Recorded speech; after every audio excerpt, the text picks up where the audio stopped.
This is CEOHaize from the world's famous Wrestling World Podcast Network, the WWN people. I am here to bring you news for January 26, 2017, and the first bit of news, as I reported last week, Kenny Omega has officially announced that he will not be at the Royal Rumble. He is expected to sign a new one-year deal with New Japan Pro Wrestling. I think that's big for the product over in New Japan. It's huge. I'm glad they were able to help him. Me and Andrew have been on several podcasts saying that, we didn't think, and I also didn't want to see Kenny Omega come over yet. He still has a lot of things to do in New Japan Pro Wrestling. I love that product. Take Kenny Omega away from that product just wouldn't make sense right now. The fact that they're planning on expanding in America, it would be good to have someone like Kenny Omega at the forefront to help with that expansion and not just have Japanese talent. So the fact that Kenny Omega is staying in New Japan isn't that big of a surprise. Anyone who's been watching this channel, it shouldn't have been that big a surprise to you, because I told you last week, do not get your hopes up, because it was not happening, and that came to pass. Like I said, good things over there for people in New Japan. Good for Kenny Omega. We will see him in the WWE eventually. I do believe that if he does sign a one-year deal like he's expected to do, I do think he will be back in New Japan. We'll be in the WWE probably at the end of that next one-year deal, but we shall see. We'll see what the year holds for Kenny Omega.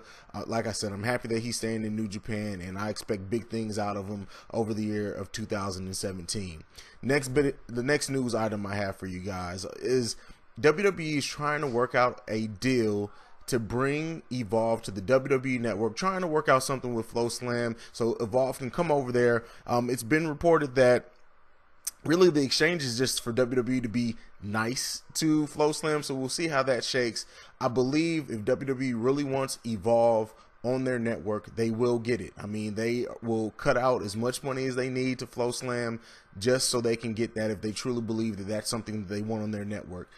Considering that WWE has a partnership with Evolve, and a lot of that talent can slide over. I believe it's been reported that they have clauses in their contracts with Evolve that if WWE signs them, they can get out of those deals easy. So it just makes sense. It makes sense so WWE can watch those guys. They can get some of those guys exposure on their network if they do plan on doing some work with them down the road. So we'll see what the future holds, and if Evolve Wrestling moves over into the WWE network away from FloSlam, I hope it does for sure, because Evolve, people, for anyone who doesn't know, Evolve Wrestling is very good. It's very, very good. So we have two more pieces of news that I want to get into. One big one, one kind of minor one. The next one, maybe minor to some.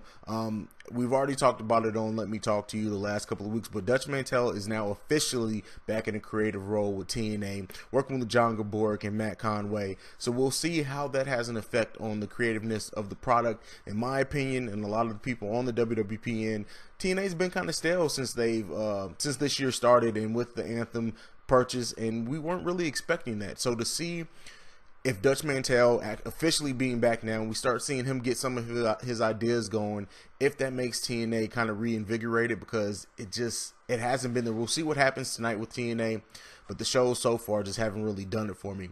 On another TNA front, Congo Khan is scheduled to start working with the company and appearing on their TV during the next tapings. Congo Kong is not super big talent, not even on the indie scene, but TNA does keep bringing in talent, and it'll be interesting to get new eyes on this guy, see how TNA uses him. For anyone who isn't very, very familiar with him, go and Google him. He did some work in Global Force Wrestling, which we'll see if that means that Jeff Jarrett is bringing some of those people he worked with over. Who knows? But there's matches out there you can definitely go on YouTube, watch, see this guy before he debuts on Impact Wrestling. The last thing that I want to talk to everyone about tonight is this rumored WrestleMania 33 card that came out from the Wrestling Observer. I think it was late last night, earlier today. And this card, they have Goldberg versus Brock Lesnar. I think we all expected that. Chris Jericho versus Kevin Owens. Another thing that's expected. Bray Wyatt, Randy Orton, Big Show, Shaquille O'Neal, all those things, all those matches were kind of expected, kind of rumored months ago. We get into, it's supposed to be a four-way for the Raw Women's Championship, and that is Charlotte versus Bayley versus Sasha Banks versus Nia Jax. Me and Andrew just talked about this on the Royal Rumble preview. So I will enjoy that match. I want to see Nia Jax get in the picture with those women. I think that Yeah, we'll see how she goes. I have high hopes for Nia Jax. I kind of like some of her work sometimes. She does get kind of stale and stagnant sometimes, but working with people of that caliber hopefully pushes her up to that next level that she needs to get to really be a draw in the WWE. But where it gets interesting at is they have on this rumored card Undertaker versus Roman Reigns, which to me means that Roman is going to win this title at the Royal Rumble. We'll see what happens this Sunday, but if this rumored match ends up happening, I believe it was JB who called it first, or Josh. I can't remember. We have so many podcasts. I'm sorry, I can't remember what everybody's predictions are. But if this match were to happen, it's really, do you have to put Roman Reigns over on the Undertaker? Is that something that has to happen? Have you not pushed Roman down our throats enough?